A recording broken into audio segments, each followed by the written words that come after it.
Michael Penix has suffered his 5th season-ending injury in the last 8 years, and it's a shame that a lot of Atlanta Falcons fans have turned their back on Michael Penix. Michael Penix, was he good this year? No, but he wasn't as like how a lot of Falcons fans try to make him out to be.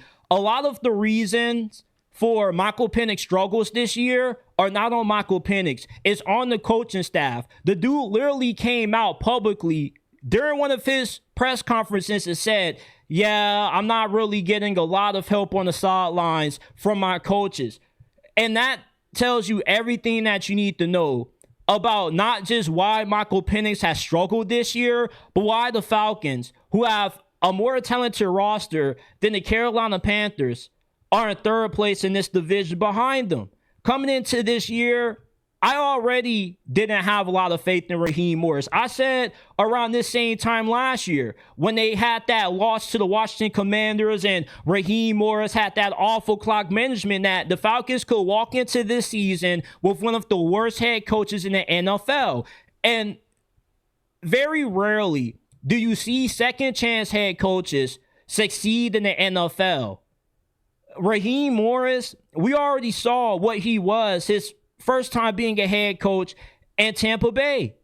I don't need 2 times for you to show me what you already showed me once. And Raheem Morris already proved that he wasn't a good head coach with how his tenure ended when he was coaching the Buccaneers. But the Atlanta Falcons took the risk and hired Raheem Morris over Bill Belichick, Mike Vrabel, Ben Johnson, Mike McDonald.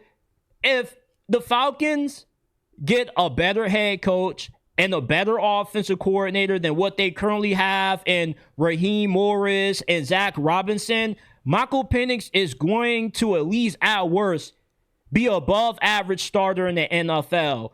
What the Atlanta Falcons have done to Michael Penix is criminal. Michael Penix, when he was coming out of Washington, he had the best deep ball in college football. And what have the Falcons coaching staff done? They've taken one of the best deep ball throwers in college football and they turned him into a check down machine. I don't even recognize the Michael Penix that we've seen this year because he's not taking the same amount of risk throwing the football downfield as to what he was coming out of college. Hell, even last year in the few brief starts that he had in 24, he was pushing the football downfield a lot more than what he has this season. If the Atlanta Falcons hire Robert Saleh and they can get Mike McDaniel to coach the offense, Michael Penix is going to put up godly numbers. Michael Penix still has a lot of potential. He has an A-plus arm. He may not have any more mobility. I was shocked. I don't know about you when Michael Penix ran a 4.54 or a 4.52 and a 40-yard dash at his pro day. I thought that this brother couldn't run at all. And I got a few homies that I met at college that actually played with Michael Penix when he was in high school. And they said, yeah, this dude is a very good athlete. At least he was prior to all the injuries that he sustained. But Michael Penix said that he has an EKG inside of him. And I'm not going to doubt a guy that has overcome so much adversity throughout the course of his career. And even if the Falcons were to move on from Michael Penix, there's no home run replacement for him in the draft. You don't have a first-round pick. So even if you were bad enough to get Fernando Mendoza, the Rams are going to be the ones that will be the beneficiary for your disappointment. And let's say you swing on a quarterback in round 2 or 3. You have a very low chance of that guy turning into a better starter than Michael Penix. You already have a very low hit rate when it comes to drafting quarterbacks in the first round. Any team, not just the Atlanta Falcons, but anybody. You have a higher chance getting Anthony Richardson or Kenny Pickett in the first round than what you do finding the next Lamar Jackson or Josh Allen.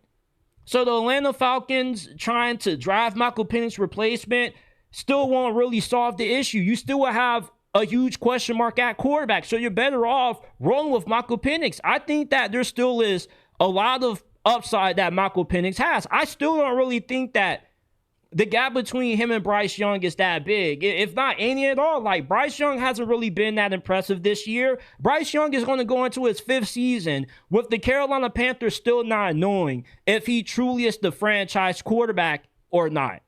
Michael Penix, we still have that same question, but we still have a little bit more time for Michael Penix to show us how good he truly is.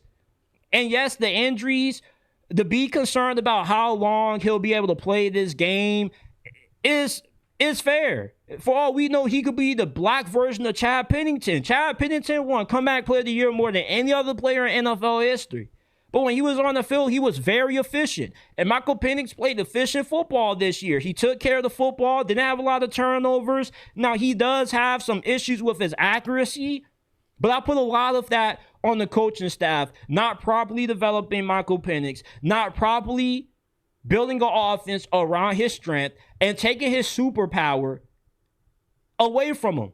He has turned into a check down machine. He doesn't have the same confidence that he did in his official rookie season.